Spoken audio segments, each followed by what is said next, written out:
29 मई 2016 से 4 जून 2016 तक एक कुंभ लगा था। यह एक खास तरह का कुंभ था जो गुजरात में अहमदाबाद के मोटेरा गांव के इस आश्रम की पावन भूमि पर लगा था। यह कुंभ लेडीज स्पेशल कुंभ था।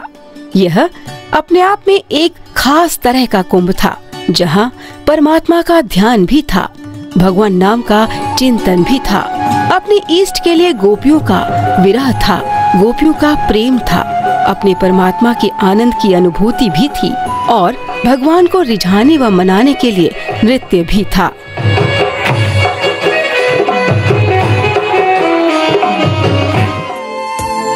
इस लेडीज स्पेशल कुंभ का आयोजन 7 दिवसीय जप अनुष्ठान के नाम से संत श्री आशाराम जी बापू द्वारा प्रेरित महिला उत्थान मंडल ने इस महिला उत्थान आश्रम में किया था। मीडिया वालों ने इतना कुप्रचार किया है, इतना सारा पूज्य गुरुदेव के लिए नेगेटिव दिखाया है, परंतु उसका आज भी हमारे साधकों पर, हमारी साधिका बहनों के चित्त पर कोई असर नहीं है। और इस अनुष्ठान में आप स्वयं देख सकते हो कि कितनी हजारों की संख्या में हमारी बहनें आई हैं और कितनी आनंदित हो रही हैं। इसी उद्देश्य से हमने अनुष्ठान शिविर का आयोजन किया। ताज्जुब की बात है कि इस जप अनुष्ठान में भाग लेने 14 राज्यों से हजारों महिलाएं आई थी और कुछ तो 2 दिन पहले ही यहाँ आना शुरू हो गई थी।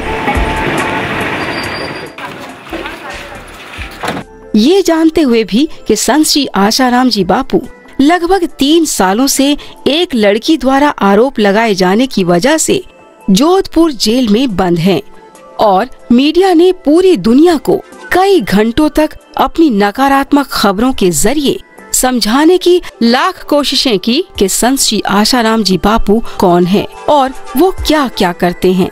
लेकिन इस जप अनुष्ठान में भाग लेने आई माताएं, बहनें व अन्य बच्चे मीडिया को समझाते नजर आए कि असली तस्वीर हम जानते हैं। मैंने सन 2001 में दीक्षा ली है और बापूजी के यदा कदा उनके शिविर अटेंड किए हैं। यहाँ पे आश्रम में भी रही हूँ, उज्जैन, भोपाल, सब जगह पर। ये जो भी केस लगाया गया है उन पर, वो उसकी गुंजाइश होने की भी आशंका नहीं कर सकते हम।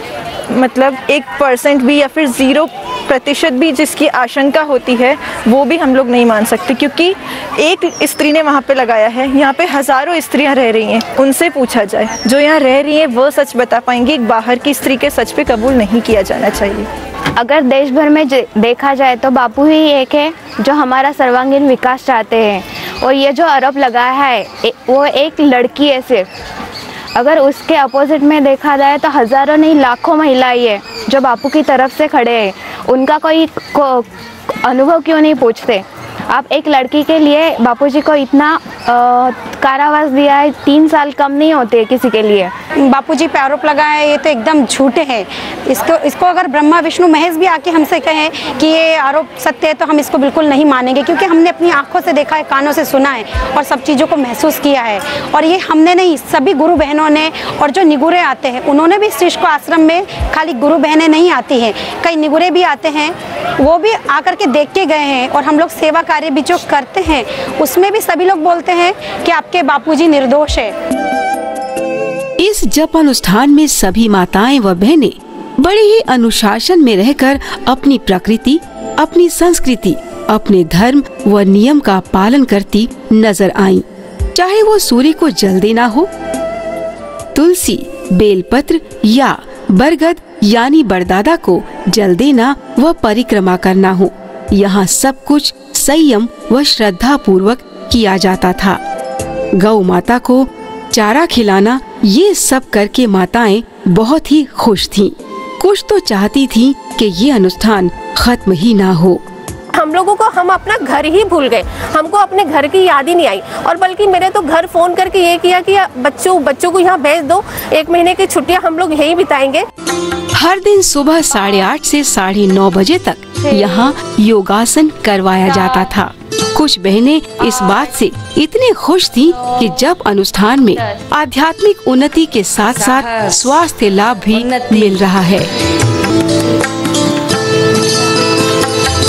आगे धकेलिए इस तरह। दोपहर बाद शरबत पिलवाया जाता था। कभी पलाश, कभी ठंडई, तो कभी बेल का शरबत। सब बड़ी खुश दिखी, सेवा करने वाली भी तो सेवा करवाने वाली भी। एक दिन गुजरात सरकार से रिटायर्ड DIG DG बंजारा भी इस तीर्थ नगरी में आ पहुँचे। गुरुजी ने हम लोगों को सिखाया है कि बाहर की परिस्थिति कैसी भी हो, लेकिन भीतर की जो परिस्थिति है वो अखंड एक रस रहनी चाहिए। वो हमें गुरुजी ने सिखाया है। भीतर की परिस्थिति जिसकी अखंड और एक रस है, ऐसे हम सद्गुरु जी के जो शिष्य है उनकी आज की तारीख में एक बहुत बड़ी कसौटी, एक बहुत बड़ी परीक्षा चल रही है। और ऐसी परीक्षा देने का अवसर सब शिष्यों को नहीं मिलता है। बहुत ही सीनियर पुलिस ऑफिसर मैं रह चुका हूं। इतना ही नहीं, मैं जेल में 8-9 साल रह के आया हूं। तो जेल में लोगों को डालने का जो है वो कानून भी मैं जानता हूं, और 8 साल जेल में रहा तो कैसे जेल में से बाहर निकलना वो भी परिस्थिति में जानता हूं। ये सब चीज़ों की जानकारी के बाद मैं कहता हूं कि गुरुजी के खिलाफ जो केसेस लगाए गए हैं वो सबके सब केसेस झूठे हैं। उसमें एक भी केस सच्चा नहीं है। आप बिल्कुल पक्की बात समझ लेने का कि केस झूठे हैं।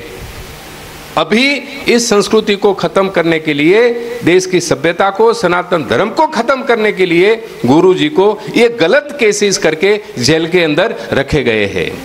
जैसे मैं इतनी सब परिस्थिति को झेलने के बाद भी, इतना बड़ा संघर्ष करने के बाद भी, गुरुजी की कृपा से इतने सालों के बाद मैं यहाँ आ सकता हूँ, तो गुरुजी तो ज्ञान स्वरूप है, गुरुजी तो साक्षात ब्रह्म स्वरूप है, गुरुजी तो परमात्मा स्वरूप है।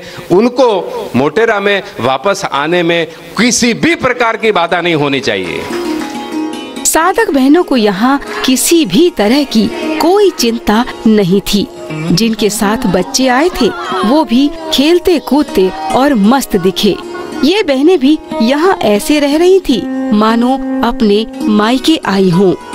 शिविर का तो मैं अनुभव बता नहीं सकती। कभी नहीं सोचा था कि ऐसा भी एक शिविर होगा जिसमें हम बहनों के लिए इतनी सारी सुख सुविधाएं होंगी। उसके बाद हमें खुशी इतनी होती है कि कभी कोई नहीं बोलता हम महिलाओं को कि भाई तुम खा लो, तुम पी लो, तुम्हारा टाइम हो गया है। यहाँ हमको बोला जाता है अब आप नाश्ता करने चले जाइए, आपका भोजन तैयार है, आपका शरबत तैयार है। ये तो मेरे ख्याल से या सभी महिलाओं के लिए, क्या महिला मंडल, क्या बच्चियाँ, सबके लिए सौभाग्य की बात है कि इतना सुख मिला।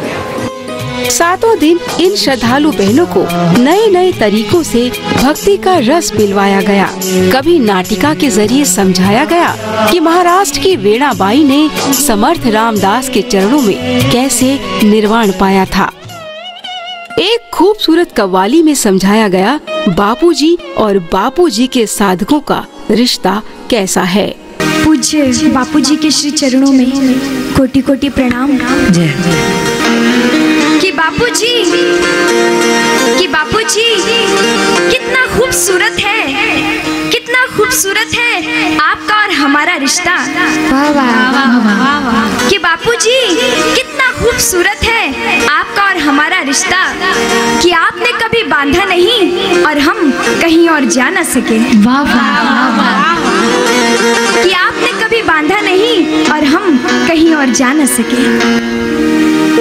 खुश नसीब हूँ मिला जो मुझको दरिए तेरा है। खुश नसीब हूँ मिला जो मुझको दरिए तेरा है। खुश नसीब हूँ मिला जो मुझको दरिए तेरा है। खुश नसीब हूँ मिला जो मुझको दरिए तेरा है। तेरे दर पे ही बना मुकद्दर मेरा है। तेरे दर पे ही बना मुकद्दर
प्रतियोगिताएं भी यहाँ खूब थीं। इसी बीच महिला उत्थान मंडल की एक टोपी और तुलसी रहस्य नामक की इस पुस्तिका का विमोचन भी इसी तीर्थ नगरी से किया गया। 7वें दिन सभी साधिका बहनों ने इस आश्रम से बापूजी की वाटिका तक कीर्तन यात्रा निकाली। इन साधक बहनों के नारों से तो आसमान भी गूंज उठा था।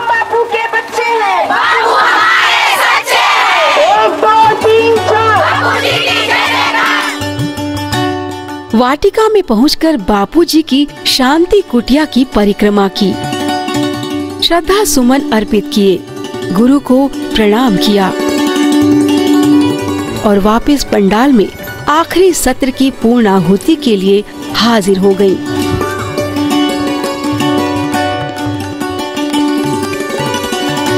और फिर थोड़ी देर बाद पूर्णाहुति हुई।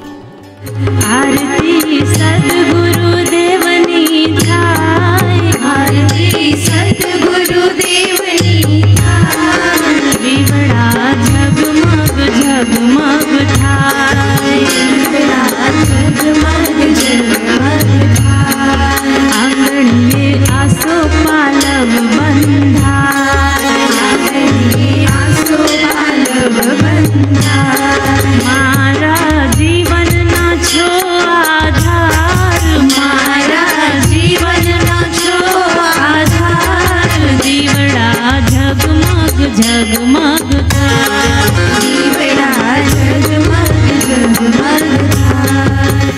पूर्णाहुति के बाद सभी को फल, चंदन तिलक, गोधुली और यह पुस्तक प्रसाद रूप में भेंट की गई। तरसते हैं, दिन रात बरसते हैं, गुरुवाणी सुनने को सब भक्त तरसते हैं,